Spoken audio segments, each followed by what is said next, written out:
Bonjour à tous, ou bonsoir au choix. Merci d'être fidèle à Radio Courtoisie. Pour ceux d'entre vous que ça interpelle, cette musique, c'est celle du film Les Aventuriers, François de Roubaix, un compositeur que j'adore.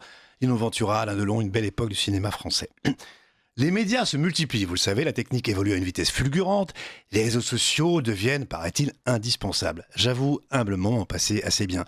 Et je dois dire que l'expression mi-sidéré, mi-navré de mes interlocuteurs quand je leur annonce fièrement en avoir ni WhatsApp, ni Instagram, ni TikTok, ni le déjà démodé Facebook, ni LinkedIn, ni X, ni Twitter, ni rien, cette expression est assez jubilatoire. La radio, en revanche, ça reste. Son intérêt, d'abord c'est pratique, on peut l'écouter n'importe où. Je vous suggère le bain. C'est très bien, c'est délectable. Mais sérieusement, l'atout majeur de la radio, c'est qu'elle stimule l'imagination. Comme la lecture, au fond d'ailleurs, dont nous allons parler plus tard avec un de nos invités. D'ailleurs, le titre de l'émission Les Neiges du Kilimandjaro, c'est celui d'une nouvelle de Ernest Hemingway, adaptée au cinéma dans les années 50. Voici un extrait. Le Kilimandjaro, que les neiges revêtent d'un blanc manteau, est un volcan haut de 5893 mètres. On prétend que c'est la plus haute montagne de l'Afrique. Sur le flanc ouest, près du sommet, se trouve la carcasse congelée et desséchée d'un léopard. Personne n'a su expliquer ce que le léopard cherchait à cette altitude. Voilà, cette phrase qui est l'exergue de la nouvelle et qui est citée dans le film avec Ava Gardner et Gregory Peck, cette phrase me fait rêver depuis toujours, à savoir, eh bien, de quoi s'agit-il ? Pourquoi est-il allé là-haut ? Pourquoi est-ce que nous faisons ça ? Pourquoi nous prenons des risques ? Pourquoi parfois nous explorons notre vie ? Pourquoi nous essayons de nous dépasser ? L'idée de cette émission, c'est d'inviter des gens qui se dépassent d'une manière ou d'une autre, qui tentent de se dépasser, d'aller plus loin, essayant de comprendre pourquoi. Vers 19h, nous aurons avec nous Sophie de Bardonnèche, une jeune violoniste qui s'est spécialisée dans le baroque et qui exhume des compositeurs un peu oubliés avec un enthousiasme communicatif. Mais tout de suite avec nous en studio, Isabelle Georges, chanteuse, danseuse de claquettes, comédienne, entre autres, entertainer, comme disent les amis américains. Merci d'être là. Merci de m'avoir invité. Vous êtes produite, j'ai regardé ça, à Mogador, à Chaillot, au Théâtre des Champs-Élysées, partout en France, en Belgique, en Australie, en Grande-Bretagne. La liste est longue. Quels seraient vos sommets du Kilimandjaro que vous aimeriez atteindre ? Qu'est-ce qui vous fait encore rêver que vous n'avez jamais fait ? Carnegie Hall. Dis donc, vous êtes ambitieuse. Oui. Non, voyager le plus possible avec mes chansons, avec mes spectacles. C'est ça le Kilimandjaro. Continuer à voyager le plus longtemps possible. Est-ce que cette existence est conforme à vos rêves de jeune enfant ? Tout à fait, elle excède même mes rêves d'enfant. Oui, vous aviez tout de suite, très jeune, vous êtes intéressé à cette musique, vous pensiez en faire une carrière, une vie ? Non, je ne savais pas que c'était possible, même si ma grand-mère faisait de la musique de scène pour les pièces de Ionesco ou Mauclair. Mais j'avais pas encore cette conviction-là. J'aimais juste la musique, j'aimais la scène, et je me disais, tiens, ça serait vraiment chouette de faire quelque chose là, mais je savais pas encore quoi. Ce qui est assez amusant, étant donné votre âge, c'est que vos idoles auraient dû être normalement George Michael, Prince, Michael Jackson. Eh bien non, ça a été Fred Astaire et Judy Garland. Comment ça se fait ? Personne n'est parfait. Non, en fait, j'ai été enfant malade. Quand j'étais petite, j'ai passé beaucoup de temps à l'hôpital Necker. Et deux choses m'ont été révélées à ce moment-là. La première, c'est ma maman me faisait chanter pour ne pas avoir mal. Et du coup, la voix, l'instrument, le chant, ça m'a apparu comme quelque chose d'assez extraordinaire. Une possibilité de transcender tout ce qui pouvait arriver de moche. Et mon papa, qui avait vécu aux États-Unis avant ma naissance, avait beaucoup de musique américaine à la maison. Et puis, ma maman aimait beaucoup Judy Garland. Et du coup, j'ai découvert Judy Garland, Fred Astaire, les comédies musicales, presque avant le répertoire français à ma disposition à cette époque-là. Voilà. Et c'est vrai que les comédies musicales, ça me faisait rêver. Comme j'étais quand même pas mal clouée dans un lit, quand je voyais Fred Astaire s'élancer avec Ginger Rogers, ou je voyais Sid Charisse, je me disais, c'est extraordinaire, ça me donnait la bougeotte. Et ça aurait pu être, je ne sais pas, les Beatles, ça aurait pu être les Stones. Non, ça n'a pas. Vous n'êtes pas passé par ce stade-là, pas du tout. Ah si, tout à fait. Enfin, moi, j'aime tous les styles de musique. Je trouve ça passionnant. J'adore tous les créateurs, tous ceux qui amènent quelque chose de nouveau à un moment ou à un autre, qui essayent de nous faire voir un peu plus loin, de nous proposer quelque chose de nouveau. Mais j'avoue que Judy Garland, ça a été vraiment mon coup de foudre premier, parce que c'est ce petit bout de bonne femme qui faisait extrêmement rêver à chaque fois qu'on la voyait sur un écran. Elle avait quand même une vie pas très drôle, et je trouve qu'elle a un sens de l'humour assez décapant, et une créativité, une façon de chanter qui est pareil, de l'ordre de la résilience, de la transcendance, et moi ça me parle. Mais vous aimez aussi, vous le disiez, la chanson française. Tout à fait. Vous reprenez certains classiques avec les orchestrations nouvelles. Mm. Ça se passe à Montpellier, c'est avec Radio France Occitanie. Vous reprenez le Poinçonneur des Lilas dans une version que j'adore. Merci. Le Poinçonneur des Lilas, vous avez reconnu la voix mélodieuse de Serge Gainsbourg, un peu changée. Non, c'était bien sûr Isabelle Georges, qui est notre invitée aujourd'hui. Isabelle Georges, je voyais que vous écoutiez avec intérêt. On a un regard critique, comment ça se passe? Oui. Oui, on entend plein de petites choses où on se dit, même dans l'interprétation et tout, mais c'est ça qui est formidable. Le fait d'être sur scène, ça permet. C'est assez éphémère, fragile. Une fois, c'est ce soir-là, c'est ça, et un autre soir, ce sera autre chose. Mais c'est perfectible toujours. Toujours. Là, vous avez entendu un défaut, par exemple. Des petites choses. Avec nous ici aujourd'hui, Renaud Delourme. Merci d'être là. Renaud, bonjour. Bonjour Marc. Vous êtes éditeur et en tout début d'émission, j'expliquais que nos invités avaient su se dépasser pour gravir leur propre neige du Kilimandjaro. Vous avez été longuement un homme de télévision, vous avez une société qui faisait de la diffusion de programmes et qui est à succès, de DVD, Montparnasse Productions. Vous avez quitté ce monde-là, le monde de l'image, pour retourner vers l'écrit, en sens inverse, ce que fait tout le monde en ce moment. Comment ça se fait? Alors juste avant, pour dire que j'écoutais Isabelle en train de chanter, je trouvais qu'elle avait beaucoup de chance. Elle chantait d'ailleurs en même temps qu'elle entendait la chanson. Uh-huh. Elle doublait la chanson. Et que c'est un de mes grands regrets dans la vie, alors dans les neiges à construire, c'est de ne jouer ni d'un instrument de musique, ni de chanter. Vous auriez, oui, mais restons réalistes, Renaud. On parle des choses qu'on peut réaliser maintenant. Alors, quel est le sommet que vous voudriez atteindre maintenant? Quel serait-il? Le sommet, c'est d'écrire et d'être publié de ce que je suis en train d'écrire et que j'aime, les histoires que j'invente, les romans, Parce que vous les êtes fictions. Je vous présente comme éditeur, c'est vrai, mais vous écrivez aussi. J'édite toujours et j'essaie d'écrire. Je ne suis pas encore écrivain, je ne suis pas encore auteur, je ne le serai peut-être jamais. On ne l'est que lorsqu'on est publié. C'est-à-dire qu'un éditeur vous choisit votre texte. C'est ce que je fais comme éditeur. Oui, c'est ça. Je le sais. Je consacre quelqu'un un jour par ce pouvoir invraisemblable qui est de dire « ça me plaît, ah oui, j'ai envie de le publier ». Devant un manuscrit. Parce que un peintre, après, il doit trouver une galerie, mais il peut toujours finir son œuvre. Un auteur qui n'est pas publié, il n'existe pas, vous le disiez. Oui, alors un peintre, il a quand même besoin d'un galeriste, d'être vu, oui. Il a besoin d'être vu, il a besoin d'être reconnu, il a besoin de la critique. Mais tous les artistes sont dans cette situation-là. Et alors je dirais que les éditeurs aussi, parce qu'ils courent après l'idée que ce qu'ils sont en train de publier va avoir du succès. Donc, j'espère. Une partie de ma vie, des métiers que j'ai pratiqués, c'était effectivement de faire reconnaître la qualité de quelque chose. Vous, est-ce que vous aviez, dans ce jeune âge, on en parlait à l'instant, cette passion pour la chanson, est-ce qu'assez vite, l'idée d'en faire un métier s'est imposée à vous? Pas si vite que ça, mais ça s'est passé un peu malgré moi. Et tout à coup, et j'ai reconnu, je me suis dit, tiens, c'est possible, alors j'y vais. Mais en fait, c'est ce que je vous disais tout à l'heure, je voulais absolument être sur scène, mais je ne savais pas encore exactement quoi y faire, si ce n'est chanter. Mais chanter quoi? Et en fait, j'ai eu la grande chance de rencontrer des gens extraordinaires qui m'ont permis de faire ce que j'aimais le plus, c'est-à-dire... il y avait la comédie musicale américaine, mais il y avait la chanson française, j'aimais le mélange des musiques. Et du coup, voilà, j'ai eu la chance de rencontrer notamment Anne-Marie Gros au tout début, qui est maintenant une chorégraphe assez extraordinaire, qui m'a fait un premier cadeau. Et après, ça ne s'est jamais arrêté. Et du coup, j'ai appris et je me suis retrouvée en train de faire ce que j'aimais et j'ai continué. Voilà. À quel âge êtes-vous montée sur scène pour la première fois? Professionnellement 14 ans, mais avant les spectacles de fin d'année. Bon, je ne compte pas ça, tout le monde l'a fait, je ne compte pas ça. Même Renaud a dû chanter à 10 ans avec son école. Peut-être. Ouais, je n'ai pas le souvenir. Non, franchement, ça n'a pas été enregistré. Je pense que personne n'en a le souvenir. C'est regrettable. Mais il faut dire que aussi j'avais la chance ma grand-mère accompagnait les cours de Christiane Vossard à l'opéra, et j'ai eu la chance de voir évoluer pas mal d'étoiles. J'étais cachée sous le piano quand elle me gardait, et ça aussi, ça me faisait pas mal rêver de pouvoir mélanger la danse, la musique et le chant. Isabelle Georges a donc voulu très vite être chanteuse. Est-ce que vous avez très vite, jeune homme, vous teniez un journal, vous vouliez écrire, Renaud Delourme? Alors, je pense que très vite, en tout cas, l'actualité m'intéressait et que très vite, j'ai eu envie d'en faire partie, c'est-à-dire de raconter cette actualité.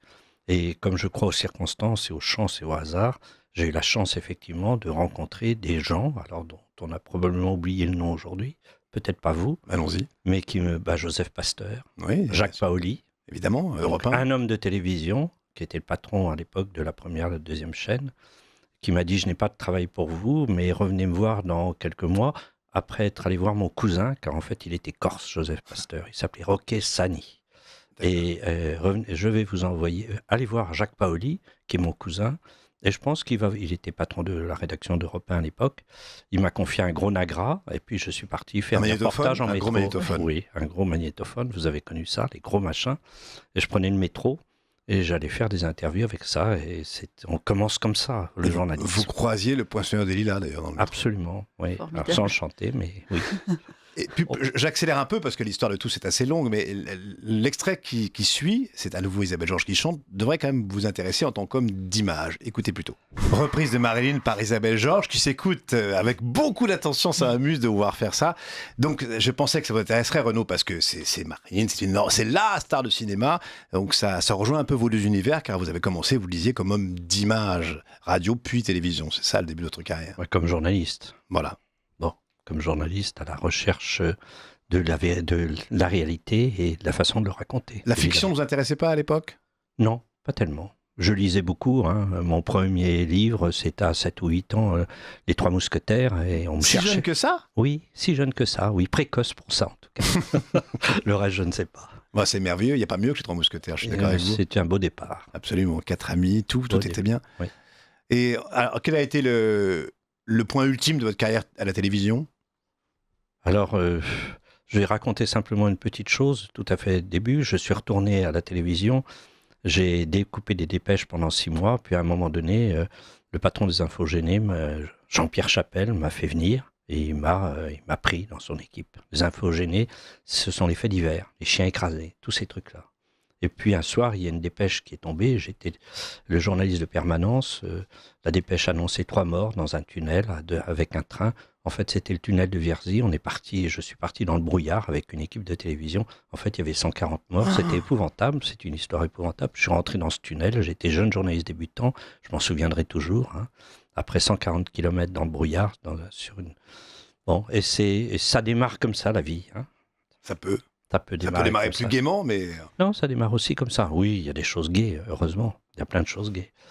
Il y a des rencontres. C'est beaucoup des rencontres, en fait. C'est des métiers de rencontre et c'est la façon dont vous rencontrez la personne qui est en face de vous, l'événement qui est en train de se passer et comment vous allez pouvoir effectivement le raconter, le montrer et en tirer quelque chose parce qu'il y a toujours une leçon. En tout cas, une leçon personnelle et parfois une leçon pour les autres. Quelques années plus tard, Renaud Delhomme, vous étiez à ce moment-là à la tête de cette entreprise qui s'appelait Montparnasse Productions et vous avez contribué à la production d'un film qui avait du mal à se financer, qui est devenu un énorme succès. Écoutez ce bref extrait. On a reconnu la très belle voix de Jacques Perrin. C'est le film Microcosmos, un beau souvenir de votre carrière, j'imagine. Alors, je vais le voir pour tout à fait autre chose. Il était en train de produire le film du centenaire du Festival de Cannes.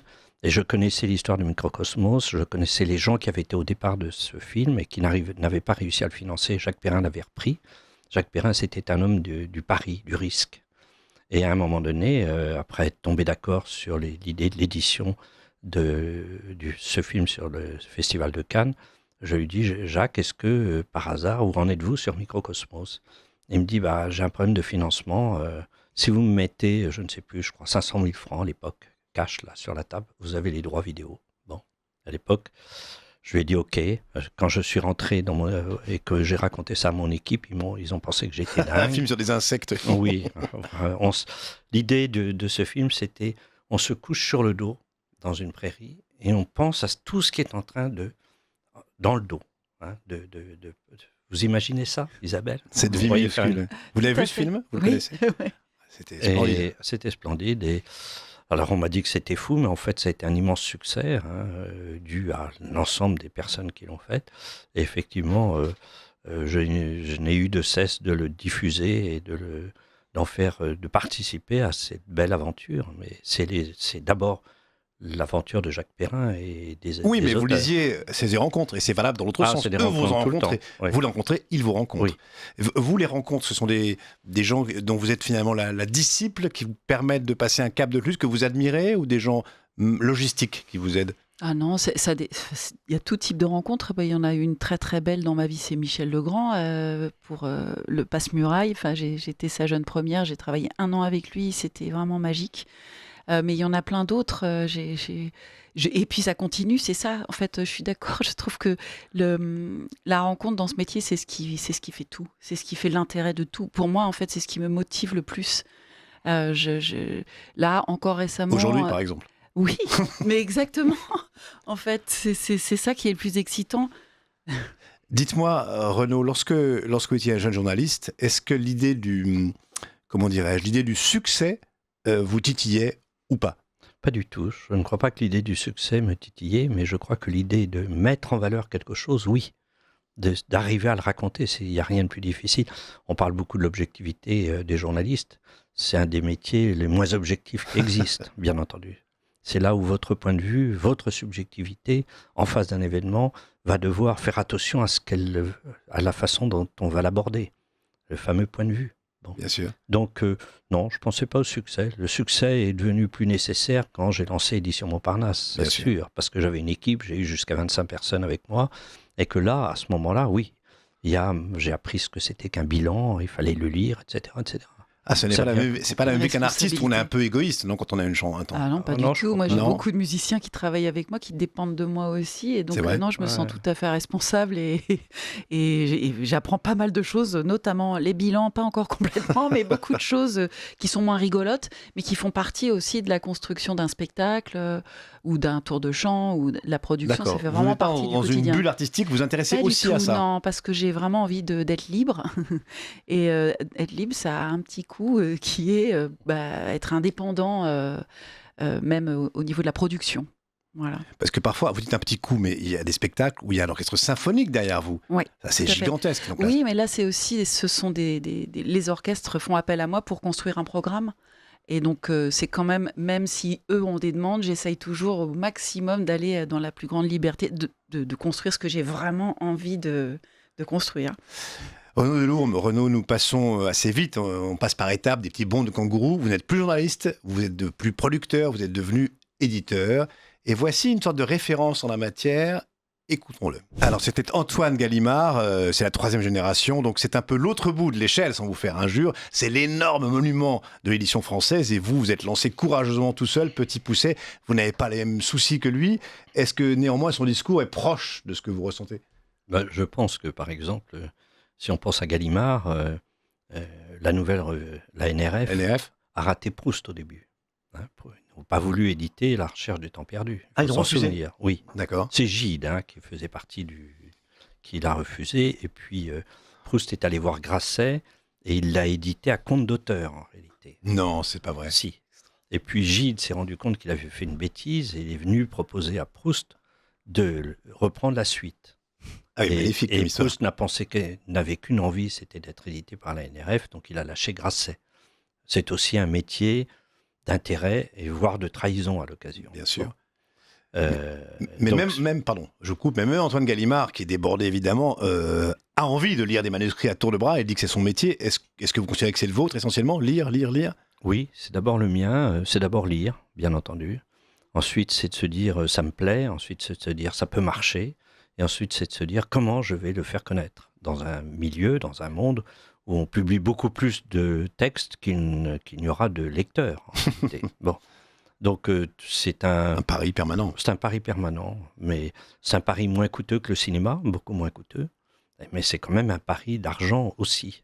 Mais vous, Isabelle Georges, qui êtes, et ce n'est pas dépréciateur, qui est un peu hors du circuit normal des chanteurs du top 50, comme on dit, est-ce que cette idée du succès vous titille aussi quand même? Est-ce que vous dites, je vais plutôt faire ça parce que ça peut mieux fonctionner? Vous êtes conforme uniquement à vos impulsions? Je me conforme beaucoup à mes impulsions et en fait, surtout à maintenir le feu intérieur. Et la raison pour laquelle je fais tout ça, la joie, j'ai la boussole sur joie. Quelle est la raison? En réenchanter un peu le monde, c'est vraiment ça je sais pas, ce qui me motive, ce qui fait que je me lève le matin. Et donc C'est maintenir le feu.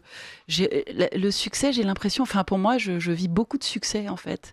À chaque fois qu'un spectacle se passe bien, que les gens sont heureux, debout, qu'on vient me voir après en me disant qu'il faudrait être remboursé par la sécurité sociale ou j'en sais rien, je me dis que c'est ça, mon succès, c'est vraiment ça. C'est les rencontres, le fait de pouvoir tourner dans le monde entier, le fait de pouvoir... de faire ce que j'aime au quotidien, pour moi, c'est vraiment le plus grand des succès. Enfin, voilà, c'est... Ce discours vous convient, Renaud? Vous le reprenez en vos termes? En vous écoutant, je pensais à la passion. Oui. N'est-ce pas? Je pense qu'il faut... Ce sont des métiers où on a la passion, oui. En fait. Ce sont des métiers qui permettent, en tout cas, d'être passionné. Oui. Et ça, c'est une chose... on pourrait payer presque. Exactement. N'est-ce pas? Non, c'est très précieux. On entend tellement de gens qui attendent la retraite pour vivre. Enfin, on entend tellement de choses... je trouve triste et je m'estime extrêmement heureuse. Moi, Privilégiée? Privilégiée, ouais, complètement, oui. Renaud aussi? Oui. Être un homme qui a vécu en gros de ses passions? Oui.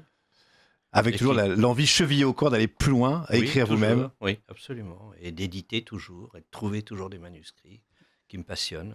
Qu'est-ce qui vous fait vous lever le matin? Tout ça. Tout ça. C'est pas mal. Oui. Alors l'idée d'écrire d'abord, parce que l'énergie du matin est favorable à cela.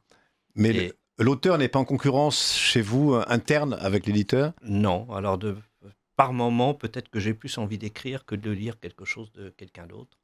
Mais en fait, ça me rattrape quand même, parce que j'ai le sens du devoir aussi. Je m'engage, donc voilà. Est-ce que vous êtes une lectrice, Isabelle Georges? Oui. Quel genre de choses lisez-vous? J'ai commencé avec Barjavel. Ah oui? Oui. Et mon papa m'a fait découvrir Stefan Zweig, Hermann Hesse, Jean Raspail, que beaucoup de gens repoussent, mais moi j'ai lu Qui se souvient des hommes, et c'est un des bouquins qui m'a Les Indiens d'Amérique absolument bouleversée. Je ne sais pas, en ce moment, je suis en pause. Je lis un livre, un spectacle qui a été joué par Lily Tomlin et écrit par une femme qui s'appelle Jane, j'ai honte oublier son nom, qui est sur un clochard, et je trouve ça assez fascinant. Je vais vous faire écouter quelque chose qui n'est pas vous, excusez-moi, une infidélité déjà, mais je suis certain, alors soit je vais vous exaspérer, je ne sais pas, j'ai pris un pari, soit vous allez être contente. Je n'annonce pas le morceau, on va le reconnaître ensemble et le désannoncer. Ah, quel bonheur, on retombe en enfance. En français, la mélodie du bonheur, mais The Sound of Music in English. Alors, la comparaison est facile à comprendre. Vous nous évoquez un peu, Julie Christie, même physiquement, votre style. Julie Andrews, pardonnez-moi, Julie Andrews, excusez-moi, Julie Andrews. On a dû vous le dire souvent, non? Ouais, de temps en temps Julie Andrews et de temps en temps Shirley MacLaine, mais dans les deux cas, je suis tout à fait preneuse. Ce petit côté Mary Poppins chez vous, non, c'est formidable. On oublie souvent de dire que les auteurs s'appellent Rogers et Hammerstein. On ne pense qu'à Robert Wise, qui est auteur du film, qui a fait aussi West Side Story, beaucoup d'autres films. C'est un film à 5 Oscars, La Mélodie du bonheur. C'est merveilleux. Je me suis fait un petit plaisir en l'écoutant et je suis content que ça vous ait satisfait. Vous le connaissez aussi, bien sûr, Renaud Delorme, j'imagine. Un peu, mais moins bien que mon vis-à-vis, qui le chantait en même temps. On aurait pu vous ouvrir le micro. Oui, absolument, parce qu'elle le chantait. J'ai vu ça. Mais c'est du cinéma, c'est pour ça que je pensais que ça vous intéressait aussi. Alors moi, ce qui me frappe en écoutant, c'est que dans les années 30, les Américains, s'il y a la dépression, ça se passe mal, ils se mettent à faire des comédies, plein de comédies en fait. Il faut donner du bonheur aux gens. Oui. C'est pas la mélodie du bonheur, mais tout le cinéma du bonheur. Et vous allez avoir Fred Astaire, vous allez avoir des tas de gens comme ça qui vont, des acteurs comme des réalisateurs, qui vont plaire en fait, se dire il faut emmener les gens, réenchanter le monde, ce que vous disiez tout à l'heure. Donc la comédie musicale vous intéresse de très très jeune, très vite. Vous avez travaillé avec Michel Legrand, vous l'avez dit, avec Jérôme Savary. Vous avez fait Un chanton sous la pluie. Vous avez fait aussi un Titanic, ça j'ignorais complètement. Titanic en comédie musicale, comment ça se passe? Nous coulons. Comment ça se passait? C'est Maury Heston qui est un des plus grands auteurs-compositeurs de comédie musicale encore vivant, qui a écrit et qui c'est très loin du film, c'est beaucoup plus proche de l'histoire réelle, mais donc c'est un programme avec orchestre et on était 80, enfin il y avait 80 choristes, orchestre symphonique et 20 rôles principaux. Où l'avez-vous joué ça? À Liège, à l'Opéra de Liège. Mais ça s'est joué dans le monde entier et ça c'est vraiment une expérience extraordinaire. La musique, je vous le recommande, elle est sublime. Vraiment? Il a vraiment écrit quelque chose de somptueux et c'est assez émouvant, enfin évidemment, d'interpréter des gens qui sont partis et puis. Quel rôle jouiez-vous? Kate McGowan. Ah, alors, celle qui survit à tout. C'est ça? Ben non, j'ai découvert qu'elle est réellement décédée pendant quand le bateau a coulé, mais que évidemment il l'avait gardée vivante pour le public américain parce que c'était trop dur. Mais c'est vraiment une œuvre somptueuse. Il écrit paroles et musique, Maury Heston, c'est assez rare. Et il écrit de manière sublime, subtile.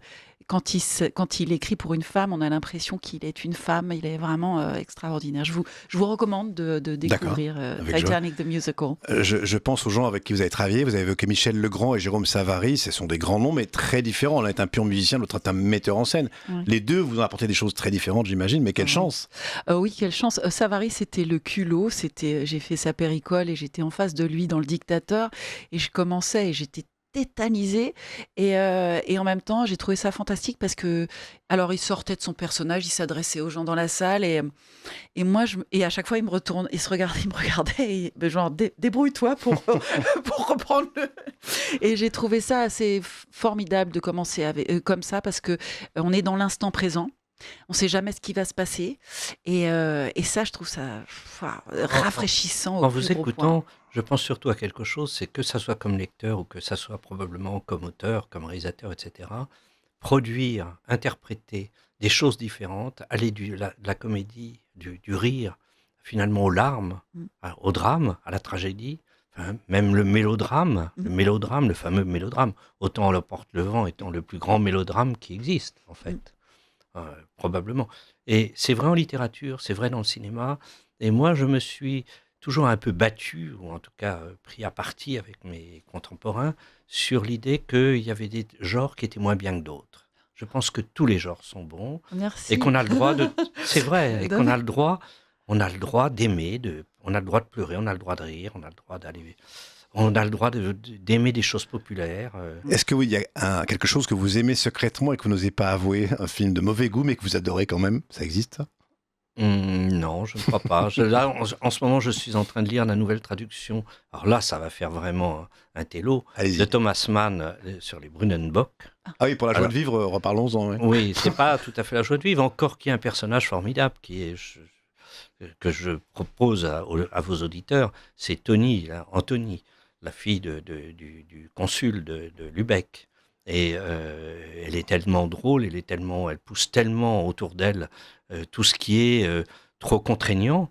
Elle a tellement envie de rire et de séduire d'ailleurs, qu'elle est au-delà de ce qui est triste ou dramatique dans ce livre, parce qu'il y a du drame, c'est le déclin d'une famille. Vous êtes un lecteur passionné, c'est bien d'en parler comme ça, vous êtes aussi un éditeur, vous êtes aussi un auteur, donc la chose écrite, c'est vraiment votre vie.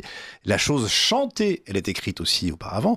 Les comédies musicales, c'est formidable, c'est un univers qu'adore Isabelle Georges, que nous réécoutons maintenant. Elle joue régulièrement au Bal Blomet, et elle y joue, entre autres, ceci. Ne prenez pas un air étonné, s'il vous plaît. I Love Paris, c'est du Cole Porter, interprété par notre invitée Isabelle Georges, qui se produisait à cette occasion-là au Bal Blomet. Vous y êtes régulièrement, je crois. Tout à fait, à peu près tous les 2 mois. La prochaine, c'est le 28 mars. Et vous êtes souvent en France, vous produisez partout, on l'a dit. Oui. Qu'est-ce que vous avez comme autre date Alors, au mois de prochainement? mars, je serai à Bâle, au Stade Casino, avec l'Orchestre de Mulhouse, parce qu'on a fait une série à Noël et on refait une série avec eux au mois de mars. Je vais à Jonzac jouer Love Linda, qui est la vie de Mrs. Cole Porter, qui a été créée au Chêne Noir cet été. D'accord. Et puis au mois d'octobre, je serai avec l'Orchestre national des Pays de la Loire pour chanter de la chanson française pour le coup. Ah, bien. Dont le Poinçonneur des Lilas. Très bien. Et là, c'est vous qui choisissez les titres ou... Oui. On confectionne des programmes. Il y a évidemment, ils ont des envies, mais on a pas mal de propositions. Je fais ça beaucoup avec Frédéric Steinbrink, qui est aussi chanteur et auteur. On écrit les textes entre les chansons. On construit. J'ai envie de vous demander à tous les deux, commençons par vous Renaud, je me souviens que vous avez à une époque distribué tous les films, c'était la RKO, c'est ça, qui sont des films années 30 aussi, vous connaissez ça? Bah oui. Citizen Kane. Citizen Kane, voilà. Donc vous avez rediffusé, redonné l'envie de faire circuler ces films-là, ça tient de vos grands succès. Est-ce que l'un comme l'autre, vous êtes des gens nostalgiques pour avoir autant de passion pour ce qui s'était fait à l'époque, Renaud? Moi, pas du tout. Je ne crois pas être nostalgique. Je crois que le passé est intéressant, qu'il faut en tenir compte, mais je pense qu'on peut faire aujourd'hui et demain encore, non pas mieux, mais aussi bien et peut-être mieux. Bon, même question pour vous, Moi non plus, Isabelle. je suis pas nostalgique, mais j'aime ce qui s'est fait et j'aime bien tirer le petit fil. Je trouve j'ai pas l'impression qu'il y ait une interruption. J'ai l'impression qu'on est riche de tout ce qu'il y a eu avant et du coup, non, pas nostalgique. Mais j'aime reprendre des chansons, par exemple, qui ont eu un sens à l'époque à laquelle elles ont été créées. Et peut-être qu'elles en ont encore aujourd'hui, et du coup, changer un arrangement, quelque chose, leur redonner juste quelque chose d'un poil plus contemporain, tout en respectant ce qui a eu lieu avant. Non, j'aime bien tirer le fil, mais pas nostalgique, non. D'accord. Non. Mais je constate quand même que votre répertoire est souvent un peu rétro. Mon répertoire est Non, un peu rétro. sans Et vouloir. pas que. Par exemple, j'ai créé avec l'Orchestre national des pays, de Londif d'Île-de-France quelque chose qui s'appelle Ève et Adam. C'est une création, et c'est fait par Bruno Fontaine et Florence Sévos au livret. C'est une réadaptation de la Genèse. Et voilà, c'est complètement contemporain. On a aussi fait la première adaptation musicale de 24 heures de la vie d'une femme de Stefan Zweig. Comment est-ce qu'on met ça en musique? Eh ben, c'est un compositeur russe qui s'y est collé il y a quelques années et c'est le trio Zadi qui a 11 prix internationaux qui a interprété ça avec au chant Frédéric Steinbrink et moi. Et en fait, j'aime vraiment faire des choses qui évidemment ont un peu les pieds dans le passé, mais qui sont quand même bien aussi aujourd'hui identifiables, qui sont de leur temps aussi, parce que je suis ici maintenant. En effet, vous êtes là en direct, Eh oui. on peut vous toucher, vous êtes C'est vraiment là, clair. ce n'est pas un hologramme. Donc pas nostalgique du tout, Renaud, et à chaque instant avide de découvrir des nouveaux auteurs? Oui, avide aussi de retrouver des choses, hein, bien entendu, de retrouver des histoires, de lire Moi, j'ai lire- une question, pardon pour Oui, pour l'éditeur. bien sûr. La poésie, est-ce qu'elle a encore sa place dans le monde actuel C'est une question piège. Non? Parce que la poésie, c'est merveilleux, mais je ne pense pas que... Enfin, il y a sûrement de la poésie partout, tout le temps. Non, vous vous défilez un peu là, vous ne répondez Mais- pas vraiment à la Oui, j'ai question. envie de me défiler parce que je ne crois pas comme éditeur que je serai capable d'éditer de la poésie et de rencontrer des lecteurs. Mm. Mais ça existe. Il y a un très beau marché tous les ans au mois de juin, à Place Saint-Sulpice, le marché de la poésie où il y a des dizaines de stands, des centaines d'éditeurs et des milliers de lecteurs. D'accord. Mais c'est un drôle de job, je dirais. D'accord. Poète, oui, c'est pas un métier d'avenir. C'est peut-être que si, hein. Moins que Vous savez, trader. Vous savez, c'est très difficile de savoir ce qui sera le succès de demain. Heureusement d'ailleurs, non? Hein, n'est-ce pas? Oui. Mm. Peut-être qu'à cause de l'intelligence artificielle, on aura besoin de la poésie, par exemple, et On en qui a ne sera déjà. pas celle de l'IA. En tout cas, ce qui est certain, c'est que dans les métiers artistiques qui sont les vôtres, éditeurs, auteurs, chanteuses, danseuses, et puis tous les autres, en dehors du talent indiscutable et de la chance, dont il ne faut pas mésestimer, je crois, mésestimer le rôle, la chance, il y a une chose importante, c'est la persévérance. On écoute brièvement, j'ai oublié son prénom, Christophe Génie, prix Goncourt 2011 avec l'art français de la guerre, qui part du long chemin pour en arriver là. Intéressant de l'écouter parler de la persévérance. Et pour vous, éditeur, je vous prends en tant qu'éditeur, c'est une chance merveilleuse d'avoir un auteur qui dit « Je comprends qu'on m'ait refusé, c'était pas si bon que ça ». Oui, la persévérance, c'est aussi l'insuccès que vous franchissez, l'obstacle, en fait, que vous réussissez à franchir et continuer malgré tout. Dans ces métiers-là, c'est ça, non? Le courage de ouais. persévérer malgré Oui. l'échec. Oui. Oui. Il faut Que un vous coup. prenez des mauvais coups aussi. Bien sûr. Alors, voilà. Vous avez connu Mais- cette impression d'avoir échoué parfois, n'a pas réussi Oui, à bien faire ce que vous entendu. vouliez, vous Ouais, aussi, oui. Oui. Isabelle? Oui. Quand j'ai Des moments où on commencé, doute, on dit je vais arrêter, mais c'est trop évidemment, difficile. Mais le doute, il est précieux parce que on renoue avec l'essence, le déparrage. Pourquoi on continue? Qu'est-ce qui fait qu'on continue? Mais quand j'ai commencé, je faisais des auditions et là, je côtoyais l'échec au quotidien. On C'est fait vrai. une audition, c'est pas vous n'êtes pas blonde. Enfin, il y avait des critères complètement farfelus par moment et parfois des choses réelles. J'étais pas encore prête, peut-être vocalement pour tel personnage ou pas encore suffisamment développée comme comédienne. Ou non, je trouve que effectivement les échecs nous font grandir, nous donnent des clés aussi. Et nous font vraiment étreiner notre désir. Enfin, C'est une bonne leçon de vie, ça. Oui, c'est vrai. Mais Génie, quand il est en train de dire ça, il a réussi. Oui, Oui. il le dit après. Oui. Il le dit alors qu'il a réussi. Donc, il faut quand même avoir des succès ou le sentiment de la réussite, n'est-ce pas? Oui. pour continuer à chanter, Oui. pour continuer à éditer ou pour continuer Oui. à... Oui, on peut imaginer Pour continuer que à vivre, tout simplement. À l'âge de oui, 75 oui. ans, et si rien n'avait jamais marché, il ne l'aurait peut-être pas effectivement dit comme ça. Mais on n'insiste pas assez sur le courage de ces métiers artistiques, et je vous félicite pour ça et je vous rends hommage. Moi, je me souviens, juste une petite histoire, je rencontre un jour Frédéric Rossif. Oui, un Il grand venait- producteur de cinéma. Voilà, il venait de produire de Nuremberg à Nuremberg. C'était l'auteur de ce incroyable film de 3 heures sur Le procès. sur la Shoah, sur le procès de procès. Nuremberg. Bon. Et ce n'était fait qu'avec des images d'archives. Et il m'a dit, je ne fais ça que parce que j'ai envie qu'on s'en souvienne. Donc il était porté par quelque chose et il réalisait ce qu'il réussissait à réaliser, c'est parce qu'il était porté par quelque chose. Je crois qu'il faut être porté par quelque chose. Il faut être porté par une envie, une passion, ce que je disais tout à l'heure. Et à ce moment-là, les insuccès, vous les franchissez quand même. Alors, ça m'évoque une anecdote, j'avais ça en tête. Je ne l'ai pas complètement, mais en gros, l'idée est là. Je crois que c'est Hemingway et Fitzgerald qui se rencontrent, ils se connaissent, ils sont rivaux, en même temps ils se détestent, ils sont amis, c'est compliqué leur relation. Et l'un d'entre eux, je ne sais plus lequel, dit à l'autre, mais au fond, pourquoi est-ce qu'on fait ça? Pourquoi est-ce qu'on se donne tant de mal? C'est tellement dur d'écrire, pourquoi est-ce qu'on fait ça? Et l'autre lui répond, c'est parce qu'on veut qu'il reste de nous plus que si on était un chien ou une automobile. Je trouve ça pas mal, non? Oui, c'est pas mal, parce que d'habitude, on dit l'éternité, et c'est faux, évidemment. Évidemment. L'éternité n'est pas là. Écoutez, un autre auteur, également pris au concours, Pierre Lemaitre, qui parle de comment ne pas travailler son style excessivement. Faire très bien les choses très simples, c'est une bonne définition pour un auteur, vous pensez ça, Renaud Delourme? Je ne sais pas. C'est encore une question piège, je trouve. Quel est votre avis? Alors, oui, je peux partager cette idée-là. Mais je ne sais pas si j'y suis encore arrivé. Ah, on n'en est pas là, ne ramenez pas ouais, tout à vous. attendez, Non. Enfin, j'étais en train de, toujours aussi, en vous écoutant, de penser qu'il y a un livre que j'aurais aimé écrire, qui est Narcisse et Goldmoon, d'Hermanès.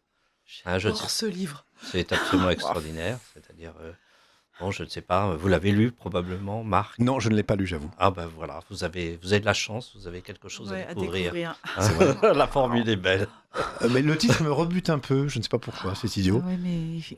Donnez-moi envie de le lire, Isabelle Georges. Pourquoi il faudrait que je lise ça? Ou les gens qui nous écoutent, pourquoi? Narcisse et Goldmoon, pourquoi? Je peux vous aider? Oui, Ouais, aidez-moi. Ce sont 2 hommes, il y en a un qui est un maître, 2 amis. et Deux amis. 2 amis, il y en a un qui est un peu son disciple. Mm. Et le maître finit par dire au disciple, va voir le monde, va explorer le monde, tu en as besoin. Et c'est Goldmoon, il part explorer le monde, c'est un grand séducteur, c'est un grand explorateur. Il vit de manière plein pot. à plein pot, de manière impressionnante, il a un courage fou. C'est un héros en fait, mais c'est un héros qui a quitté le monastère et qui un jour y revient quand il a compris ce qu'il devait faire, sculpter une image de la Vierge. Et il revient et Narcisse, qui est le maître du monastère, le maître de l'ordre, lui dit, tu es mon maître, en fait. Tu as bien fait d'aller voir le monde, j'aurais dû y aller, je n'ai pas pu, je ne l'ai pas fait. Et je suis content que tu sois allé voir le monde, et il fait une sculpture magnifique. Et c'est une leçon extraordinaire de vie. Bon, j'essaierai alors. Ah oui, ça franchement, je pense que vous aimerez beaucoup, Marc. Très bien. D'accord, je vous fais confiance. Dites-moi, Isabelle, on a beaucoup écouté des choses du répertoire varié, le Poinçonneur des Lilas, la comédie musicale, Marilyn, toutes sortes de choses, l'orchestre symphonique, enfin bref, le big band. Mais vous composez aussi, vous-même, vous écrivez aussi des chansons vous-même. Oui. Donc, est-ce que vous êtes confronté au problème d'inspiration des auteurs? Ou ça vous vient très simplement? Ça dépend des chansons. Ça dépend. Parfois, j'ai les mots et la musique en même temps. Parfois, je n'ai que les mots. Et dans ces cas-là, j'ai plein d'amis qui composent magnifiquement pour m'aider. Mais après, ça dépend. C'est jamais la même chose. Là, en ce moment, j'ai écrit des chansons avec un guitariste et ça se fait très harmonieusement. Et puis, j'ai d'autres chansons à écrire et c'est plus compliqué. Il n'y a pas de règle pour moi. Pas de règle. Non. Est-ce que ça a été facile d'écrire Un amour qui se vit? Alors là, oui, parce que c'est une histoire personnelle et c'est quelque chose que je devais à quelqu'un qui n'est plus là. C'est une histoire d'amour incomplète et donc voilà. Bien, écoutons-la si vous êtes d'accord. Un amour qui se vit, Isabelle Georges, auteur, compositeur, interprète. Il est incroyable ce saxophoniste.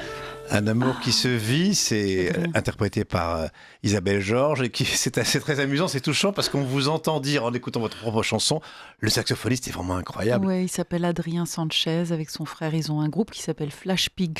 C'est un des groupes de jazz les plus connus et les plus extraordinaires actuellement sur la scène française. Ils sont fabuleux tous les deux. Le pianiste, c'est Maxime. Et Adrien, qui joue du saxophone de manière... Vous savez ce que m'évoque, ce que je viens d'entendre là? Ça m'évoque beaucoup l'univers du dernier album, dernier, c'est l'année qu'il est fait, mais c'est d'Henri Salvador, avec, vous savez, Le Jardin d'hiver. Jardin d'hiver, c'est chouette. Ça merci. ressemble à ça, non? C'est Ouais, cet univers-là, je pense. Vous avez dû aimer cet j'adore album. cet album, oui. Il est très, très Écrit beau. entre autres par Biolay, entre autres. Oui, et Keren Anne, je crois. Karen Anne, c'est ça. Et Jardin d'hiver, c'était formidable. C'était un univers cosy, doux, avec un vrai contenu quand même, des paroles qu'on écoute évidemment. C'est pas du easy listening, mais c'est agréable, c'est simple, c'est très plaisant à entendre. Donc ça ressemble à ça, je trouve. Merci. Non, je vous en prie. Je voudrais vous demander une chose. Est-ce que vous vous intéressez aussi à la musique classique? Ah oui, j'ai une maman qui faisait du chant sacré. Donc, alors au départ, je faisais de la réticence. J'avais pas du tout envie. Je trouvais que quand j'étais petite, sa voix, elle vocalise tous les jours. C'était trop fort pour moi. Avec ma soeur, on faisait le sabbat. Mais maintenant, je réalise la chance que j'ai eue de naître dans une famille où la musique était là tout le temps, que ce soit les vocalistes de ma maman, les musiques de scène de ma grand-mère, la musique américaine amenée par mon père des États-Unis, et puis lui, son amour de la littérature et du jazz. Je trouve que j'ai eu un terreau quand même assez exceptionnel. J'imagine. Voilà. Quel était votre compositeur préféré que vous aimeriez? Vous en écoutez parfois, encore maintenant? J'adore Debussy. Ah oui. Mais ça dépend en fait. Parfois pour écrire, j'aime beaucoup. J'aime Bach. Je peux pas vous dire, ça dépend Bien des sûr. moments. C'est pas toujours la même chose. Isabelle Georges est notre invitée, elle est chanteuse, danseuse de claquettes, fait ça à merveille, j'ai vu sur des scènes, et elle intéresse aussi à Bach et à Debussy, heureusement, la vie est éclectique. Renaud Delhomme, vous êtes éditeur et auteur, est-ce que vous vivez dans une atmosphère musicale, vous aimez lire avec de la musique derrière vous? C'est impossible. Oui, j'ai de la musique en fait quand j'écris. Ah, quand vous écrivez aussi. Oui, j'ai une playlist et je la renouvelle de temps en temps, mais pas tant que ça. Je trouve pas assez d'ailleurs. Quel genre de choses? Je sais pas, des tas de choses, des auteurs modernes, des compositeurs modernes, un peu de musique classique, mais peu. Vous écoutez de la musique tous les jours? Oui, mais j'ai le regret justement de ne pas avoir eu, comme vous, une famille où la musique était présente. La littérature, oui, mais pas la musique. La littérature, la politique, oui. Ça, il y avait du débat. Il y avait du débat culturel, mais pas de musique. Et je le regrette. Et d'ailleurs, je ne l'ai pas transmis non plus à mes enfants, et je le regrette aussi. Il n'y a pas de musicien. Trop tard, pour elle chanter, était chanteuse professionnelle, votre mère? Oui. Ah oui. Mais l'environnement compte énormément. Hein. Bien sûr. Après, c'est marrant parce que, moi, au départ, vraiment, je détestais la musique classique et puis surtout le chant sacré, Gounod. Je faisais vraiment des. Oui, c'était pas mon truc. Et d'ailleurs, je me dis, quand je regarde mon parcours, c'est assez rigolo parce que ma voix, c'est un mélange. Il y a des gens de la musique pop qui vont dire que je suis trop classique, les classiques qui vont dire que je le suis pas assez. Et quelque part, j'adore cette espèce de truc inclassable qui est un mélange de tout ce que j'ai pu absorber quand j'étais plus petite et puis au fur et à mesure de ma vie aussi fait mien en fait. Je vous entends parler de Gounod. Est-ce que c'est une erreur, et dans ce cas, pardonnez-moi, ou bien est-ce que l'air des bijoux que chante la Castafiore tout le temps, je crois que c'est ça. c'est du Gounod? Oui, c'est ça. Et j'aimerais Vous l'avez là? Ben non, je ne l'ai pas. Mais j'aurais aimé. On l'attendait un peu. Avec Marc, il y a un peu de suspense. On espère l'avoir. Vous savez à quoi ça ressemble? Vous connaissez l'air ou pas? Non, je me souviens plus exactement. serait Si ce n'est les paroles. Ah, je ris de me voir si belle en ce On s'en miroir. miroir. Mais vous ne savez pas à quoi ça. Non. Non, dommage. Il aurait fallu le préparer. C'était pas prévu. Est-ce que une chose intéressante, on va écouter tout à l'heure un compositeur baroque pendant quelques instants féminin. Il y a peu de femmes dans la composition musicale. Il y a des femmes écrivains, des femmes chanteuses. Il y en a assez peu. On leur a peut-être ménagé moins de place, mais c'est quand même un peu frappant, non? Ça dépend. J'ai l'impression que d'ailleurs c'est en train de changer, qu'on redécouvre des compositrices qui ont été un peu oubliées. Je sais pas. Je saurais pas dire. j'ai pas l'impression de. Je pense qu'il y a eu vraiment une époque où les femmes ont été oubliées, mais je pense que ce n'est plus le cas. Il y a pas mal de compositeurs et de compositrices. Je veux dire, actuellement, il y a beaucoup de femmes qui Oui, composent. actuellement, oui. Euh, mais oui. Et vous, les manuscrits que vous recevez, vous n'en recevez pas évidemment autant que Antoine Gallimard, quand on l'a écouté tout à l'heure, bien sûr. Est-ce que vous avez l'impression que l'écriture est une activité totalement mixte ou il y a plus d'hommes? Il y a de plus en plus de femmes. De plus en plus de Ouais, femmes qui on écrivent. reçoit- oui, beaucoup. Est-ce que la Et sensibilité... beaucoup d'autobiographies. Alors j'enfonce une porte ouverte, pardonnez-moi, ne voyez aucun jugement, rien. Ouais. Est-ce que vous reconnaissez un livre, est-ce que vous savez, en lisant un livre, si l'auteur est une femme ou un homme? Ça n'a aucun sens cette question. Pour moi, ça a peu de sens. D'accord, mais, très possible. Voilà, mais je pense que ça doit être possible, en fait. Probablement. Il y a une littérature... Oui, il y a une sensibilité féminine qui probablement se reconnaît quand même dans un texte. Mais ça ne joue aucun rôle pour vous. Voilà, l'auteur, Non, le texte aucun. vous plaît, point final. Oui, aucun. D'où qu'il vienne, Oui. quel que soit l'auteur. Oui. Vous connaissez bien sûr l'extraordinaire aventure de Romain Gary, qui fait publier sous un autre nom son livre en l'envoyant de l'Amérique du Sud, et ça devient Émile Ajar. N'est-ce pas une des plus belles preuves de l'erreur des trompettes de la renommée? C'est-à-dire, si on s'est trompé, il les a dupés. C'est une belle histoire, non? Oui, il y a un certain nombre de textes comme ça qui ont été écartés par les éditeurs et qui sont ressortis plus tard avec un grand succès.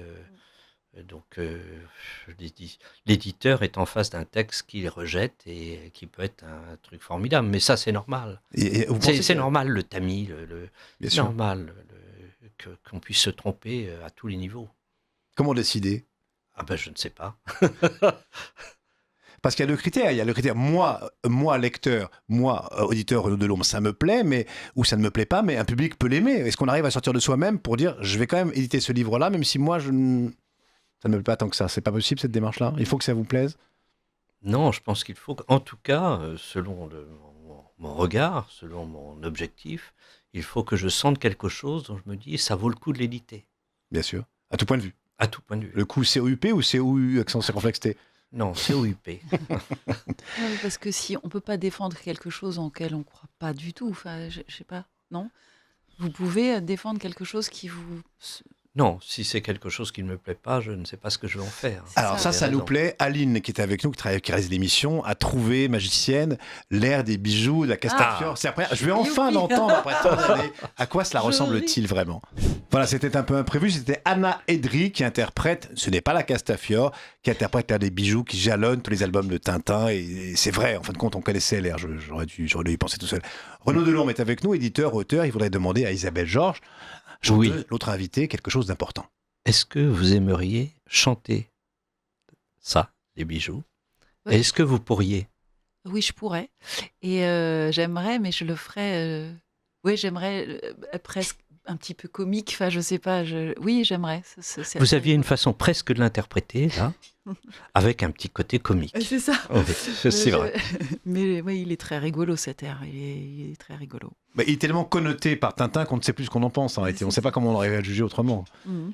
Mais oui, vous avez la capacité, la tessiture pour faire ce genre de choses. Oh, peut-être qu'il faudrait le descendre un peu. Je sais pas. J'ai pas encore regardé sur mon piano, mais non. Par contre, moi, je continue à prendre des cours de chant et je travaille avec quelqu'un qui forme les gens pour Bastille. Je travaille en fait ma voix de manière classique.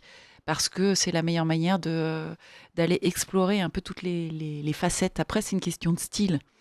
Mais voilà, c'est tout à fait faisable. Et si je le faisais, je le ferais, j'espère, de manière un peu rigolote.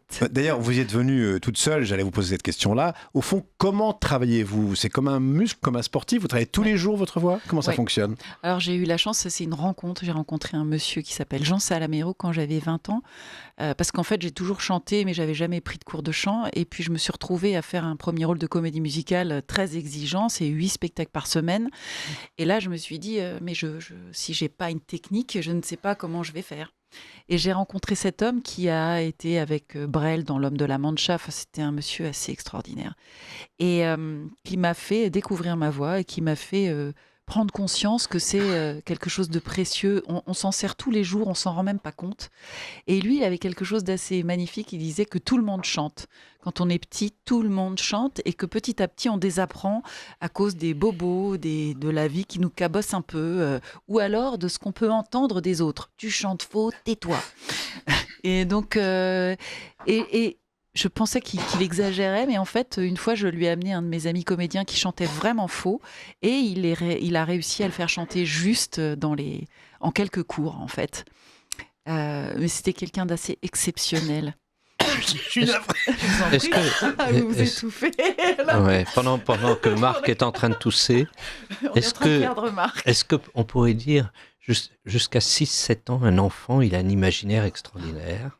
On les voit, ils sont en train de raconter leur histoire.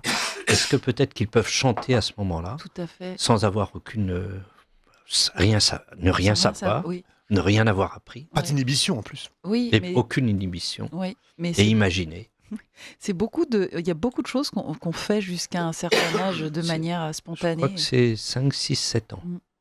Hein, vous voyez un enfant dans un coin qui parle, qui est en train de se raconter une histoire, il faut surtout pas l'interrompre, il faut le laisser vivre dans son monde. Et parfois on l'interrompt, c'est dommage. C'est vrai. Et vous, Renaud, comment travaillez-vous votre capacité de lecteur en lisant tous les jours, j'imagine? Je lis tous les jours, ouais. Plusieurs heures. Plusieurs heures. Ah oui, je lis beaucoup.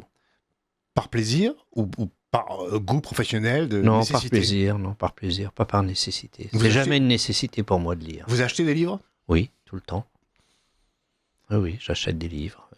Est-ce que vous lisez, comme certains le font, je lis par exemple, je ne sais pas moi, tout Balzac pendant 6 mois, puis après je passe à autre chose, ou bien vous vous laissez guider par l'impulsion du moment? Non, je suis un impulsif. Je me laisse guider par l'impulsion du moment. Parfait. Oui, par l'envie que j'ai tout d'un coup de lire quelque chose. Allez-y, non, Isabelle? Parce que je viens de découvrir, vous connaissez sans doute François Chêne, Oui. et j'ai découvert un bouquin qui s'appelle Œil ouvert, cœur battant, et j'adore ce titre, et je vous le recommande. C'est Rien que pour le titre. voilà, rien que le titre, je l'ai sur mon bureau, ça me C'est un- Mais c'est un poète. Ah oui, vraiment, Voilà un homme qui écrit de la prose, mais qui en fait est un poète. Et qui n'est pas né dans la langue française en plus, donc Non. d'autant plus de mérite, il est chinois. ouais. Mais c'est beaucoup d'auteurs français. André Makin, qui est un des meilleurs auteurs français, il est russe. Comment Ouais, arrive-t-on à un niveau de Ouais, compétence le qu'on puisse- testament, oui, puis vous connaissez l'histoire du testament Bien sûr, français. bien sûr. Hein, il le présente en français et on ne le croit pas. Alors je crois que c'est chez Gallimard. Hein. C'est peut-être Père Antoine Gallimard qui l'avait lu. Et il a dû le réécrire en russe parce qu'on ne croyait pas à sa version française, C'est ça. à cette histoire écrite en français. Donc il l'a réécrite en russe. Et alors écrite en russe, on l'a cru. Et il avait déjà la version française. Et il est avait maintenant en réalité, académicien. voilà, sa grand-mère était d'origine française et lui avait appris le français. Je vous propose d'écouter maintenant un très bref morceau qui fait 1 minute à peine. C'est de la composition baroque, une jeune violoniste assez remarquable qui s'appelle Sophie de Bardonnèche, qui remet au goût du jour cette musique qu'on n'entend pas souvent, en tout cas pas ces compositeurs-là. Ça s'appelle Le Cabriolet. L'auteur, la compositeur, c'est Papavoine, pardon. Ça dure 1 minute. Voilà, c'est une virtuose, Sophie de Bardonnèche. Elle devait être avec nous. Un problème un petit peu imprévu l'empêche de participer à l'émission. Ça ne nous empêche pas, en revanche, d'admirer son talent et de savoir le reconnaître. On est emporté. Oui, Je trouve aussi. C'est un côté un peu Vivaldi, hein, mais on respire. voilà, c'est vrai. C'est presque trop court. On aurait aimé entendre plus et en parler plus, mais bon, ça n'est pas possible aujourd'hui, c'est comme ça. L'inspiration, voilà un grand problème quand on est un auteur, quand on est un chanteur. L'inspiration, il faut la traquer ou est-ce qu'elle est là toujours à portée de main? Alors je dirais les deux. Enfin, elle est à portée de main. Moi, j'adore. Je fais pas de vélo, je marche parce que j'adore regarder. Et il y a tout le temps quelque chose qui se passe qui est source d'inspiration. Après, elle peut venir des livres, des films qu'on voit, des gens qu'on rencontre. Moi, je dirais qu'elle est tout le temps là. Mais après, on n'est pas toujours à même de la voir. Ça, c'est encore autre chose. Personnellement, en tout cas. Il y a des moments où on est plus ou moins réceptif à tout ce qui peut arriver vers nous. En tout cas, pour moi, c'est comme ça que ça fonctionne pour l'instant. Je me souviens que Hemingway, pardonnez-moi, je parle souvent de lui, c'est un peu mon idole, disait... Essaye de faire une phrase, une seule phrase, qui soit parfaitement juste. C'est ton but, une phrase parfaite. C'est ambitieux. Est-ce que vous en avez une, Marc, à nous citer de lui? Une Ouais. phrase d'Hemingway Oui, qui vous plaît. parfaite? Oui, qui vous plaît. Je ne veux pas être un peu redondant, mais c'est vrai que la phrase du début, c'est-à-dire près du Kilimandjaro, un jour, dans les neiges éternelles, on a trouvé la carcasse gelée d'un léopard. Nul n'a jamais su ce que le léopard allait faire à cette altitude. C'est pas mal. Ah bah, c'est merveilleux, ça me fait rêver depuis que j'ai 15 ans, donc ça fait déjà un certain temps. C'est pas... Ouais, et c'est ce qui nous réunit aujourd'hui, chers amis, les neiges du Kilimandjaro. Écoutons une une auteure, j'aime pas dire autrice, j'ai horreur de cette féminisation des mots, bon bref, c'est mon droit, Amélie Nothomb, qui parle de manière assez drôle des gens qui veulent écrire sans avoir jamais lu. Ça a été un petit peu coupé à la fin, le son est chanté, elle dit, ça n'a pas plus de sens que ceux qui disent « j'aime cuisiner mais je n'aime pas manger ». Ça vous convient cette définition, Renaud Delhomme ? Oui, ça me convient. Je ne sais pas s'il y a probablement de très bons auteurs qui ont peu lu, donc je pense... En tout cas, il y a des auteurs modernes d'aujourd'hui, des auteurs contemporains qui ont probablement peu lu et qui écrivent et qui ont du succès. Donc, je ne les connais pas, je ne sais pas, je suppose ça. Mais je suppose que si on a beaucoup lu, en tout cas, ça ne veut pas dire qu'on est un auteur et qu'on est un bon auteur. Voilà. Ça veut dire simplement qu'on a une culture livresque, en tout cas, sur le monde. Mais la question que je me pose, moi, et plus pour un auteur que pour un chanteur, c'est est-ce que même le fait d'être un très grand lecteur, et donc un admirateur de certains écrivains, n'est pas un frein ? Est-ce qu'on ne va pas se dire, mais qu'est-ce que je vais faire d'aussi bien que ces gens-là ? Je n'ai pas le courage. Qu'est-ce qu'on a la trouille ? Ah oui, au fond, c'est ça. Oui, probablement. Mais c'est à Hemingway qu'il fallait poser la question. Ernest n'est en pas tout là. cas, à Amélie Nothomb. Non, mais en tout cas, Hemingway ne répond pas. Mais oui. Ça peut être un frein, non. Mais vous qui lisez par goût et par profession tout le temps, depuis des années, Renaud Delhomme, éditeur, ça ne vous empêche pas d'essayer d'écrire quand même. Vous ne vous sentez pas, par rapport à ces géants, en état d'infériorité. Non, parce que si je commence à écrire, l'histoire me prend, alors j'oublie le reste. D'accord. Heureusement. Une nécessité. Oui, absolument. Vous relisez, parce que c'était formidable de voir Isabelle Georges s'écouter avec beaucoup d'attention et une oreille critique. Est-ce que vous relisez tout le temps et vous remettez le... Je relis. Je relis et je remets, oui. On n'est jamais satisfait, non ? Oui, peut-être. Enfin, si, il faut être satisfait de temps en temps. D'abord, il faut être satisfait de ce qu'on fait. Ensuite, il faut être satisfait de ce qu'on a écrit, sinon c'est pas la peine de continuer à écrire. Ou de ce qu'on ne fait pas. Moi, je n'ai jamais écrit un mauvais livre, madame. C'est une idée aussi. Ouais, mais l'aventure, oui, je disais tout à l'heure, l'aventure est un risque. Moi, je me souviens d'une petite anecdote quand j'étais jeune journaliste. Il y avait la transatlantique en solitaire qui s'annonçait. Il y a le rédacteur en chef qui me demande de choisir un des navigateurs qui va partir faire la transatlantique en solitaire. Et le favori était déjà pris par la chaîne concurrente qui était la première chaîne. J'étais à la deuxième. Bon. Et donc je cherche, et puis je trouve un outsider qui venait de la campagne. Il s'appelait Alain Colas. Et je vais voir Alain Colas, et je lui propose donc que ça soit notre poulain, le poulain de la chaîne. Très bien, pour le journal télévisé. Il me dit OK, alors on part de Saint-Malo à Plymouth ensemble. Je suis avec mon opérateur, mon preneur de son. Les preneurs de son, ils ont souvent des problèmes d'oreille. Il avait un mal de mer épouvantable, pas de son pris, mais enfin, ça fait rien. On fait une interview avant le départ pour la Transat, et je lui donne des pellicules, puisque c'est la Transat en solitaire. Bien sûr, bien sûr. Bon, et qu'à l'époque, en plus, il n'y avait pas grand-chose, donc on ne filmait pas en continu, en transmission par satellite des images, donc il part. Et puis, je vais à l'arrivée à Newport, aux États-Unis. Et là, il est le premier, on sait qu'il arrive, et il me tend un petit paquet, c'était les bobines qu'on lui avait données, et la caméra, et il me dit, tu vas voir, c'est extraordinaire, et j'ai enregistré quelque chose. Bon. Et on développe, je reprends le premier avion pour Paris, on développe, et à 10 jours, il va gagner en 20 jours, à 10 jours, il dépasse le club Méditerranée de Jean-Yves Terlin, et il lui dit, I suppose... Et l'autre lui répond, I presume, ils se dépassent. Et on voit le film, on les voit tous les deux, l'un à côté de l'autre, en train de se faire le signe, le fameux signe de Livingstone. Oui, bien sûr. Bon, en Afrique, quand ils se croisent, et à 10 jours, au milieu de l'Atlantique, ils le croisent, ils le dépassent. Et c'est des souvenirs extraordinaires. J'imagine. Et voilà. Il est disparu en mer, disparu en mer, Alain Colas, à bord du Manureva, beaucoup plus tard. Oui. Il avait acheté, en fait, c'était sur le trimaran qu'il avait acheté à Tabarly. Vous savez qu'il avait envoyé un ultime message, à l'époque c'était les fax, il a disparu, on n'a jamais retrouvé de ce bateau, on ne sait pas ce qui est arrivé, le Manureva, d'où la chanson de Gainsbourg, enfin, pour Chamfort, Alain Chamfort. Et ça c'est vrai, ce n'est pas une légende, le dernier fax qu'envoie Alain Colas, c'est incroyablement poétique et horrible, c'est « Il n'y a plus de ciel ». Je pense que c'est au sens physique, il ne voit plus les éléments, la mer, mais ça peut être pris aussi comme chose un peu métaphysique, c'est son dernier message humain, il n'y a plus de ciel. Ça c'est impressionnant. Le bateau s'appelait Penduic 4. C'était le 4e Penduic de Tabarly, et il l'avait rebaptisé Manureva. Oui. Et effectivement. Belle chanson. Alors, je voudrais que vous parliez, Isabelle Georges, de tout à fait autre chose, de votre goût très particulier et assez rare pour une langue, ne me regardez pas avec stupeur, pour une langue un peu pratiquée qui est le yiddish. Alors, pourquoi ? Pour plein de raisons. Le yiddish est une langue qui est de moins en moins parlée, pour la raison que tout le monde connaît. Et il me semble que chaque mot de yiddish est une personne. Et donc, il me semble essentiel de continuer à chanter en yiddish. Ça, c'est vraiment la raison première.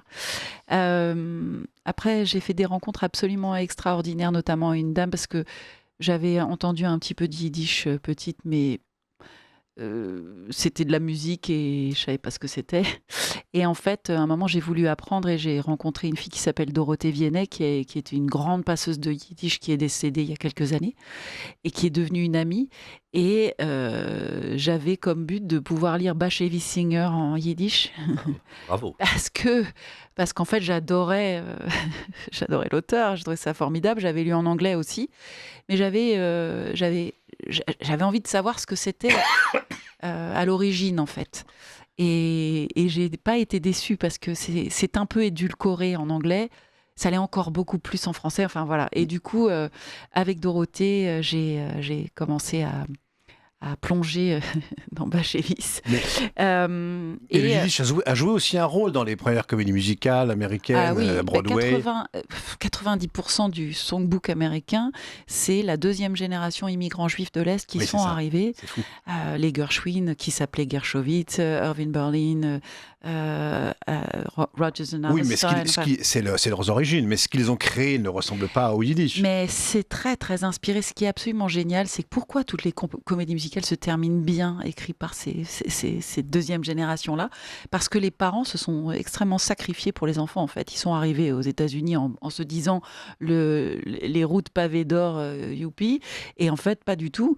Ils se sont tués à la tâche dans les sweatshops pour que leurs enfants aient une vraie chance. Et les enfants, quand ils sont devenus créateurs, quand ils ont commencé à écrire des chansons et des spectacles, tous les spectacles se terminaient bien comme une sorte de revanche ou de dire pour leurs parents, vous inquiétez pas, ça se termine bien.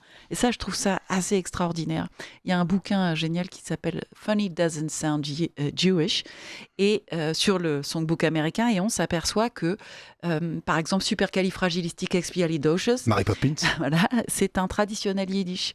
Ah en bon fait, il y a plein d'inspirations. Mais vous le parlez un petit peu, vous sauriez dire des choses en yiddish? Un petit peu, non, pas trop. Par exemple, Marc, vous êtes formidable en yiddish. Non, c'est pas super ça. T'oublies ta phrase. On peut toujours tenter. En fait, je peux le lire. Le parler, c'est vraiment autre chose. Moi, je l'ai jamais parlé. Il y a personne avec qui le parler. Ça, c'est. Alors, en revanche, vous le chantez et nous avons choisi ensemble d'écouter cette version un peu étonnante de Ne me quitte pas. Alors, je vais mal le prononcer. C'est Los mich nicht allein. Los mich nicht allein. Los mich nicht allein. C'est ne riez pas. C'est Ne me quitte pas en yiddish. D'ailleurs, il n'y a pas quoi rire en écoutant cette chanson, effectivement, mais c'est assez réussi. C'est Isabelle Georges. Ne me quitte pas, Jacques Brel en yiddish, interprété par Isabelle Georges. C'est assez poignant. Je pense que même si on ne connaissait pas le texte, on est quand même pas mal saisi, non? C'est drôle parce que je pensais poignant. Ouais, c'est absolument le mot. Ouais. Oui. Et moi, j'aime beaucoup la chanson de Brel. Et une question, est-ce que la langue est aussi importante que cela pour traduire? Bon, parce que Bashevis Singer, on le sait, c'est la Pologne, c'est New York, puis c'est l'Argentine, hein, c'est trois grands terrains d'écriture et de récit. Mais le yiddish, ça remonte beaucoup plus loin. Oui. Quand on y pense, on a une mémoire qui permet d'imaginer le pogrom, enfin les ghettos, enfin tout cela. Il y a une musique, le klezmer, c'est très proche. Hein, mais quelle est votre question, Renaud? Ma question, c'est la langue. Est-ce qu'il faut cette langue-là pour être proche de Brel? Bah, en tout cas, ça permet de l'être, mais je sais pas, je réponds à votre place. Mais... Non, justement. Est-ce qu'il faut cette langue-là pour être proche de Brel? En fait, j'adore la chanson de Brel. Comme beaucoup de gens, et je voulais la chanter, mais je ne pouvais pas la chanter. Enfin, en français, je l'ai chantée, mais je ne voyais pas. Il me manquait quelque chose. Et quand j'ai découvert l'adaptation de Mendy Kahan, là, je me suis dit, là, parce qu'elle raconte quelque chose en plus. Oui. Elle nous décolle, parce qu'on connaît la musique, on connaît cette chanson par cœur, en fait, tout le monde la connaît. Mais tout d'un coup, l'entendre avec cette langue-là, ça lui donne encore plus de, pour moi, encore plus c'est de vous, c'est- force. Vous voyez, Marc, Mais ma je- question n'était pas totalement Non, mais à j'aimais côté de bien la plaque. Par exemple, Ouais, l'affiner. j'ai parlait- fini par la poser.